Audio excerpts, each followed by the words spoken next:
Well, welcome to September's reading recap. This is super late in coming due to the fact that I recorded this a while ago. I think it was in September actually.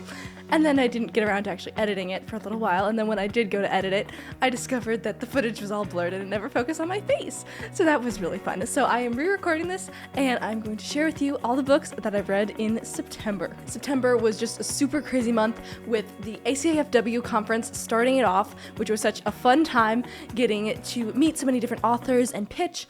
And I got quite a few books at the ACAFW conference. So if you want to check out all the books I got there, you can watch the video I made on all the books I received at the ACAFW conference, and it was just such an amazing time. It was so much fun. I did not do very much reading during that conference because it was just so crazy and hectic. It was really fun, but it was really busy. And then as soon as I got home from that conference, it was diving right back into deadlines. So I had 2 books on deadline. I had one going to a line editor, one going to a developmental editor. So it was just really crazy and really hectic with deadlines and editing and all sorts of things in between.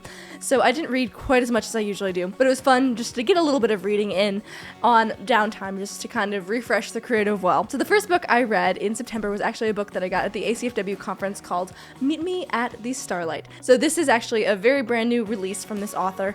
Last year at the ACAFW conference, I got her other new release called The Best Summer of Our Lives, and I read that right afterwards, and it was one of the best books that I read in 2023. So when I saw that she had a new release, I really wanted to get my hands on it, so I grabbed that book, one of the books I got at ACAFW, and I really enjoyed reading it. It was totally different from her previous book, so it didn't quite have the same level of intensity, but it was a really fun roller rink, almost Hallmarky sort of story. So we had the 2 different main characters with a dual POV, and then we had the grandmother bringing in a split time POV as it was going back in time to her, and there was just a lot of drama in it. It did remind me a lot of a Hallmark movie, but it didn't quite have the same level of cheesiness.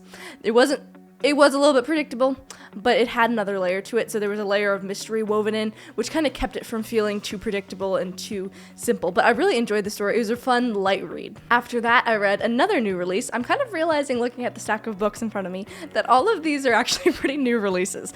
So these are all pretty new books, and it was kind of fun to read some of them right as they are releasing. So the next book that I read was Brave by Maysu Andrews. She is my all-time favorite biblical fiction author.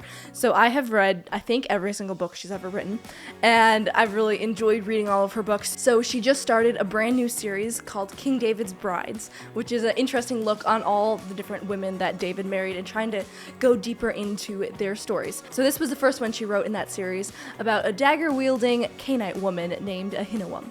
So she's not technically David's first wife because he married other women before this, but she was the first wife he married in the wilderness as a fugitive. So it was really interesting because it went deeper into this character and her backstory and what kind of brought her to this moment, and then it got into her and King David's love story, which was really interesting. And then she had a really interesting spin on it just because David also married other women afterwards. So it was interesting because you have this romantic love story, but then it's also adding in another wife and this different dynamic that I don't feel like a lot of biblical fiction stories encapsulate. So it was actually a really interesting spin on it. I will say it was not one of my favorite Maysu Andrews novels.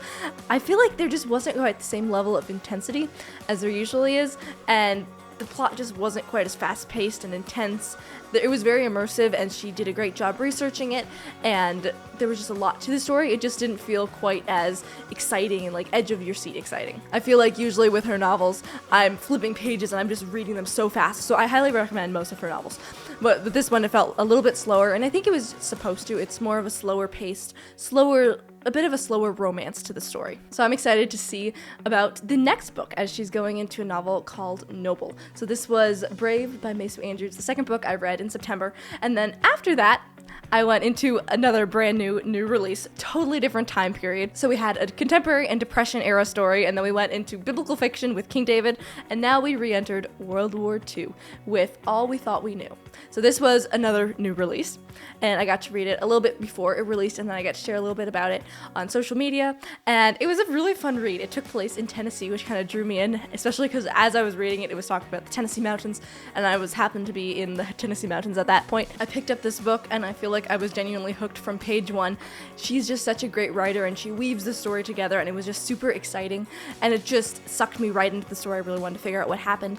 We have 3 different POVs in this. We have Maddie and Ava and Gunther, and so it's all these different POVs exploring a World War II timeline and a Vietnam War timeline. So it was actually a really interesting combo that I have never read a book on. So it was really cool to dive into these different emotions and see how they all came together. I also really enjoyed how she just wove in a really strong faith element, and then how she shared some of the uncommon struggles and different challenges that people in these different eras would face. It was really an interesting take on it, and she brought up some really interesting dynamics with certain characters, with the Vietnam War and a struggle that one of the main characters had with this war and her brother going off, and then as a German American in the United States during World War II. That was another really interesting perspective with detention centers and different camps like that. It was a really interesting story, and it took a lot of different uncommon things that you don't exactly hear about the most in fiction, and it was really cool to get to read a story like that and see how all the different POVs wove together. That's what I love about dual POV.